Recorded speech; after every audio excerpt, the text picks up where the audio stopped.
संपट सिलाकू साहेब कहते चेतन सार चलावे हैं, अंधा जगत पुजारी जिसका दुनिया का मन भावे है।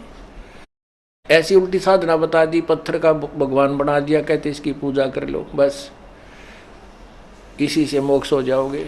अरे नहीं, परमात्मा कहते हैं मूर्ति भगवान की बुरी नहीं, लेकिन उस मूर्ति की पूजा व्यर्थ है।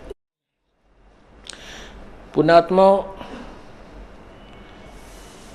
हम परमात्मा कबीर परमेश्वर जी क्या हमें बताना चाहते थे ये न तो हम समझ सके, और हमने समझने की चेष्टा की तो हमारे नकली गुरुओं ने, धार्मिक गुरुओं ने परमात्मा क्या कहते थे उसके विपरीत उलट पुलट कह करके हमें भ्रमित कर दिया। परमात्मा मूर्ति के विरोधी नहीं थे, मूर्ति पूजा के विरोधी थे, उसको निषेध बताते थे। जैसे आपके पास आम है, आम के फल या सेब के फल की आपके पास मूर्ति रखी है, और सेब की और आम की मूर्ति बनाने वाला कारीगर ऐसी बना देता है कि आदमी भ्रमित हो जाता है ये ओरिजिनल है या डुप्लीकेट। परमात्मा कबीर परमेश्वर जी मूर्ति के विरोधी नहीं थे, मूर्ति पूजा को निषेध बताते थे। अब जैसे आपके पास आम के या सेब के फल की मूर्त रखी है पत्थर की, और वो इतनी अच्छी होती है, बनाने वाले ने इतनी कारीगरी दिखा रखी होती है कि आदमी को ये भ्रम हो जाता है ये सचमुच ओरिजिनल है या डुप्लीकेट।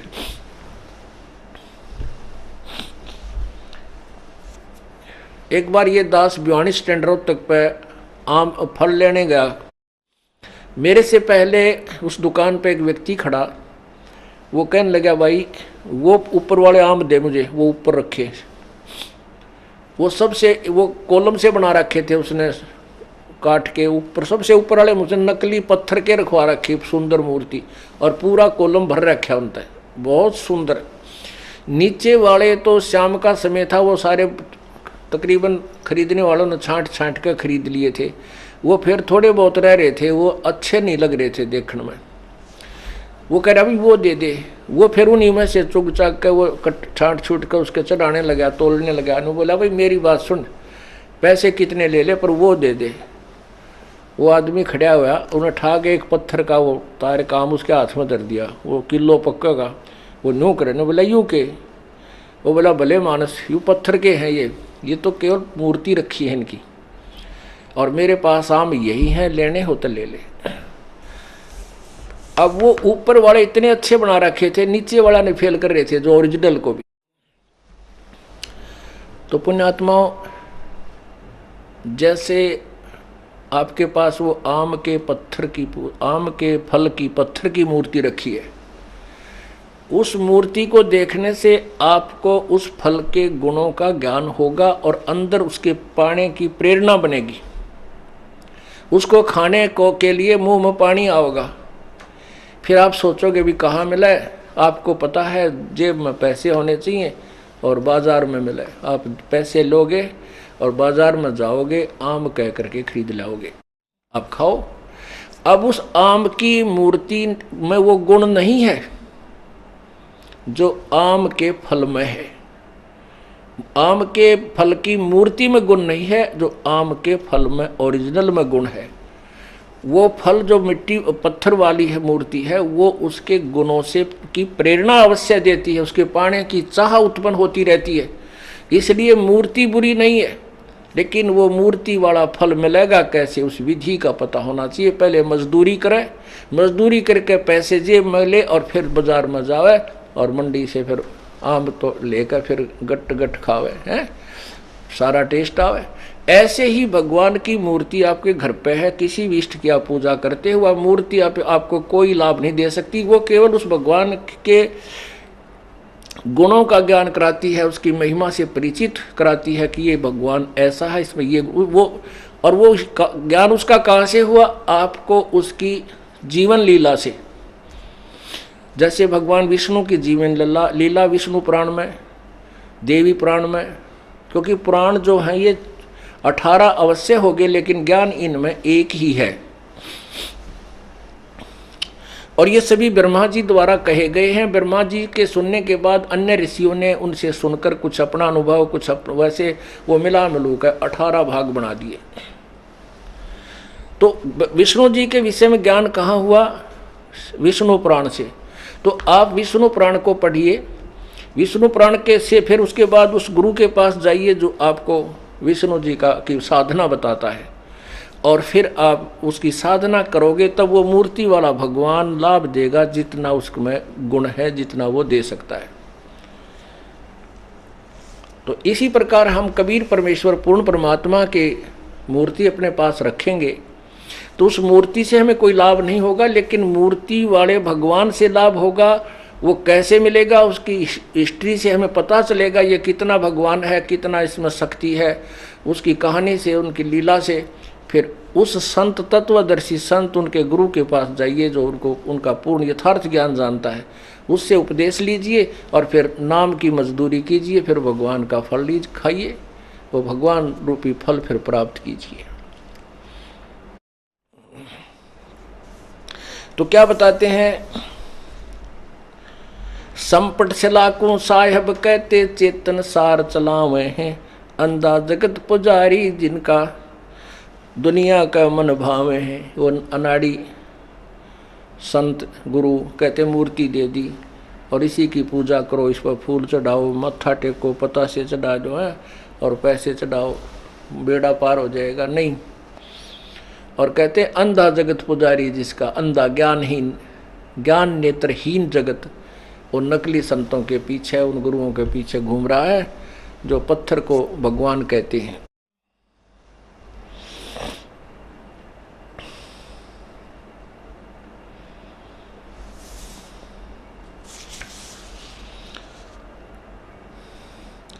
कक्कड़ भांग तमाकू पीवे, बकरे काटता हुए हैं, सन्यासी शंकर को भूले वो बम्ब महादे ध्यावे हैं।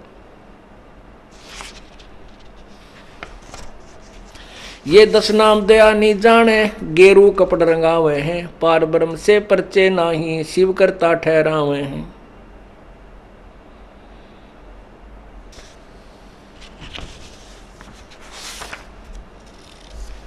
परमात्मा क्या बताना चाहते हैं कि कक्कड़ भांग तमाकू पीवे और बकरे काट तलावे हैं। बकरे काटे, तलना माने छोंक लावे बकरे के मांस में, और भांग गोटका पीवे, फिर तम्बाकू और उसके अंदर फिर चरस, यानी सारी को बद करें, मांस तक खावें। ये सन्यासी बन जाते हैं बाहर जाकर और कहते हैं सन्यासी शंकर को बोले बम्ब बम्ब बम्ब महादे जावे हैं। पुण्यात्माओं, हमें परमात्मा से इतना दूर कर दिया, जैसे ब्रह्मा विष्णु महेश, रजगुण ब्रह्मा, सतगुण विष्णु, तमगुण शिव जी,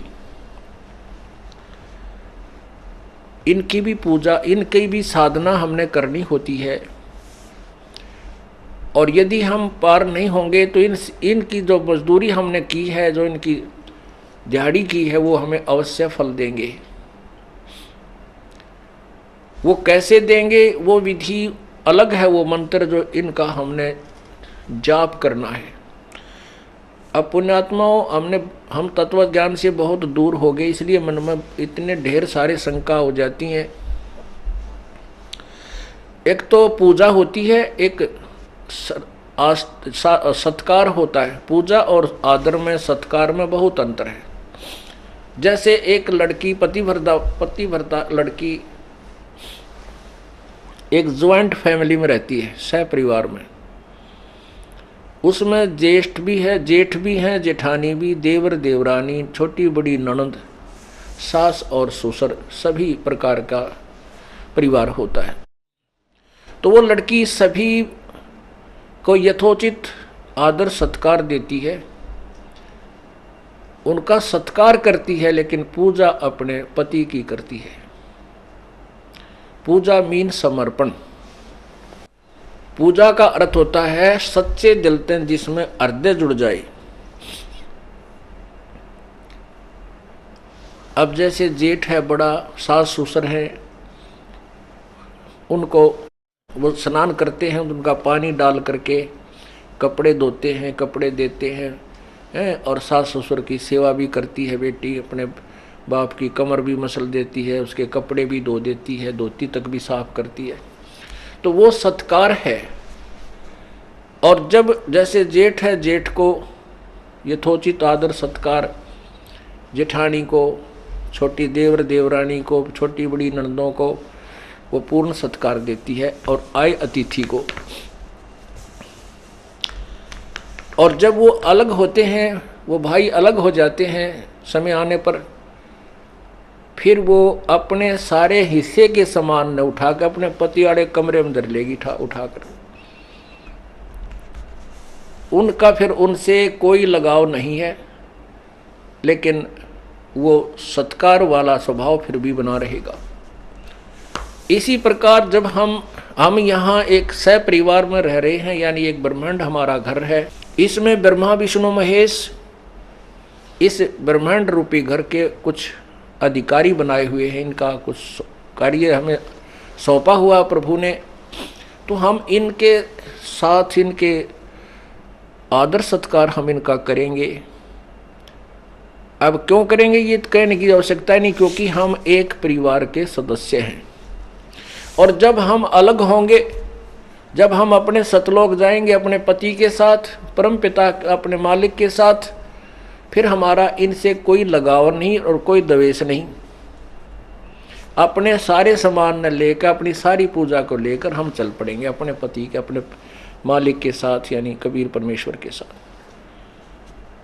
तो ऐसे हमने इस परमात्मा के मार्ग को और यथार्थ भक्ति विधि को समझना है। अब हम जो ओरिजिनल मंत्र हैं इनके, जैसे एक सिंपल सा एक वैसे आउट ऑफ सिलेबस उदाहरण है। अब जैसे कुत्ता है, कुत्ते ने आप कहते रहो कुत्ते कुत्ते कुत्ते नहीं आएगा, आप उसका एक कोड वर्ड है तो वो भाग गया होगा नो खूब स्पीड तक। परमात्मा कहते हैं कुत्ता तेरे दरबार का मोतिया मेरा नाम, गले प्रेम की रस्सी जहाँ खींचो आ जाऊं मैं। कहते तो करो तो भाग गया हूं, और दूर दूर करो तो वापस चला जाऊं। तो वो कुत्ते को प्राप्त बुलाने का, उससे लाभ लेने का एक कोड वर्ड है, वो वास्तविक मंत्र है उसका, जिससे वो खींचा आता है।